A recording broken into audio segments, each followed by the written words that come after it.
Ah, my friend! How fortuitous to run into you in this most intoxicating place! I'd offer you a drink, but, for some reason the workers won't let me borrow any of their wine. Cheapskates.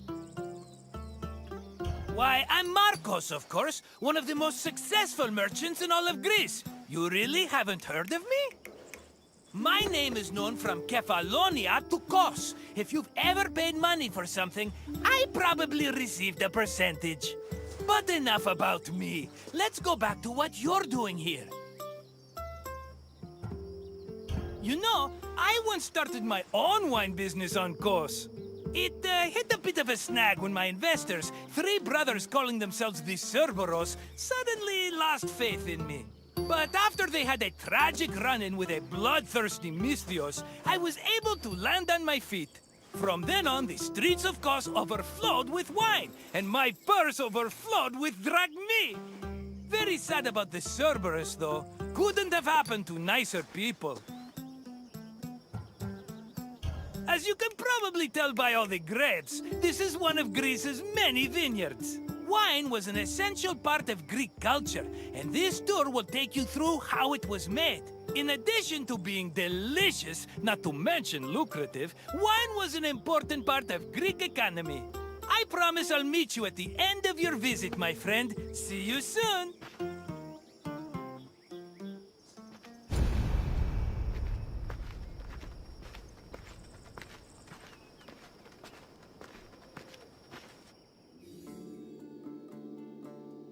Winemaking dates back to the 4th or 3rd millennium BCE.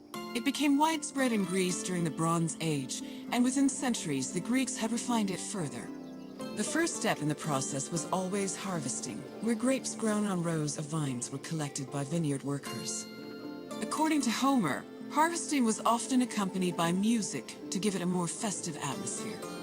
Ancient Greek wine mainly came in 3 different varieties: Osteros, Glucathion, and Autokratos. It could be flavored with spices, herbs, resin, and even perfume.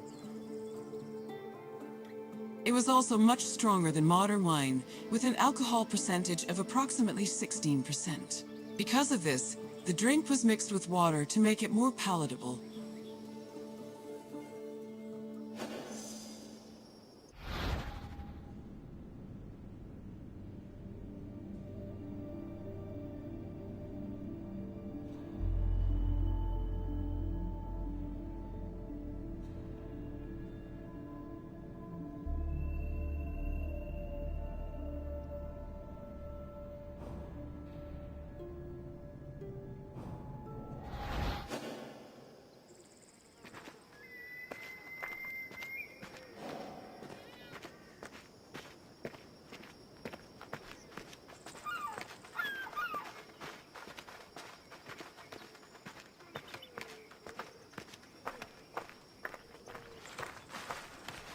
Grapes were dried to maximize the wine's sweetness and prevent it from turning into vinegar. In most vineyards, the drying process involved laying the grapes out on the ground under the heat of the sun, then covering them at night to protect them from accumulating dew. According to Hesiod's poem, Works and Days, the ideal time to dry grapes was 10 days and 10 nights. When they were finally completely dried, the grapes were collected in jars, just as they are today.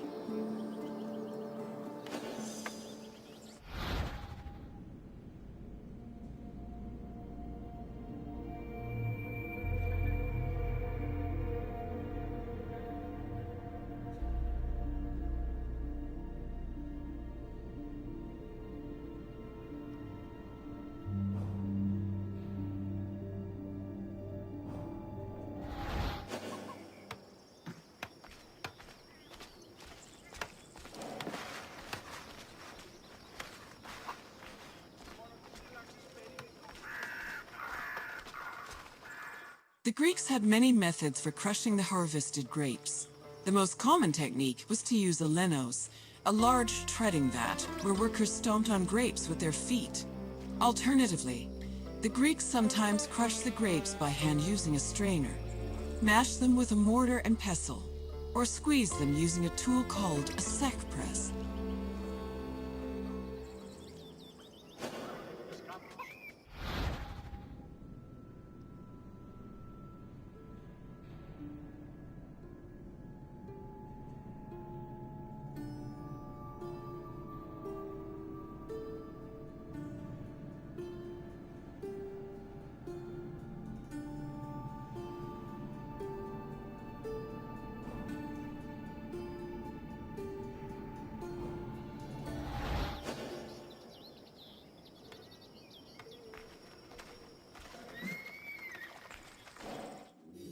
After the grapes were pressed, the resulting juice was poured into large containers called pithoi, where it fermented.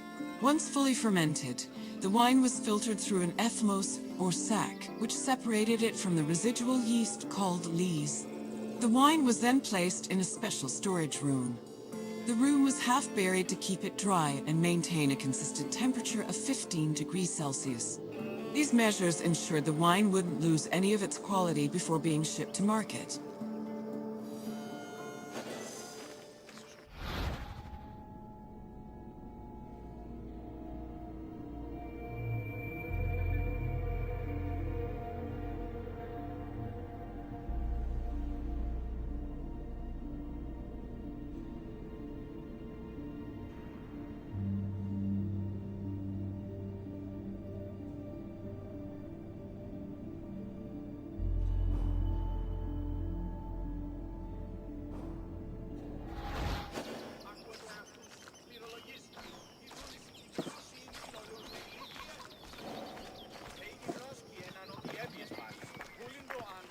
When the wine was ready to ship, it was poured into storage containers called amphoras. These were smaller than pithoi, which made them easier to ship and display in crowded marketplaces. However, that doesn't mean transporting wine was always a safe endeavor. Sometimes ships carrying amphoras as cargo would be wrecked before making it to their destination, losing hundreds of bottles of wine to the sea.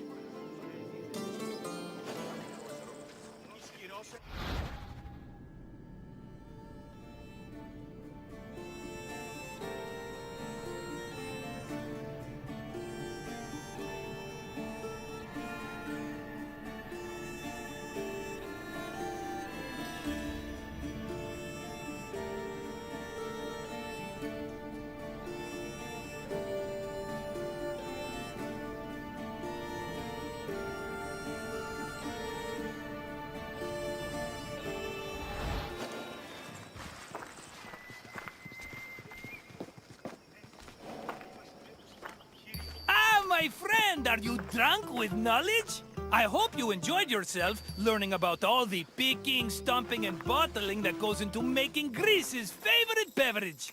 Maybe if my customers understood how hard winemaking was, they'd agree more with my perfectly reasonable prices. But let's talk about something else, yes? What else can I do for you?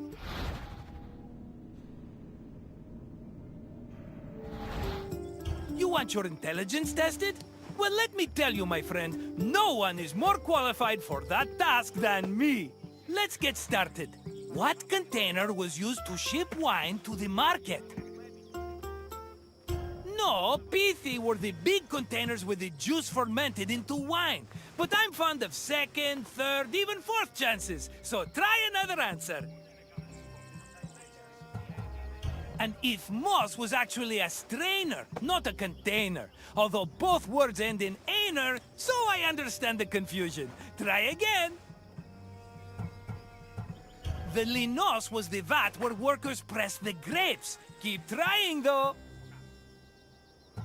Yes, wine was stored in amphoris during its long journey to market.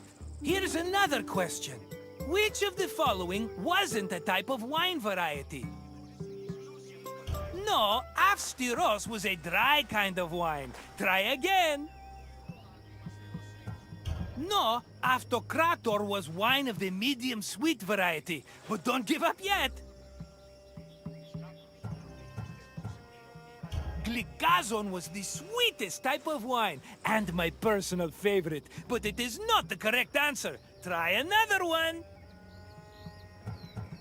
Correct. Thasos was an island famous for its vineyards, not a specific type of wine. Just one more question to go, my friend. Which part of the winemaking process created the grape juice necessary for wine? Fermentation was what turned the juice into wine, so no. But keep trying, my friend. Harvesting grapes was actually the first step. Try a different answer.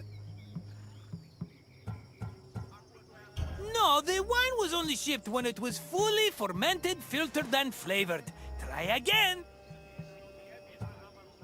That's the one! The harvested grapes were pressed in a linos, often by the feet of vineyard workers. Just try not to think about that last part whenever you have a cup of wine.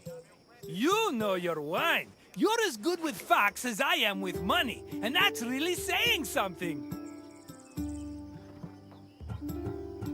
If you say so, my friend, I hope we see each other again soon.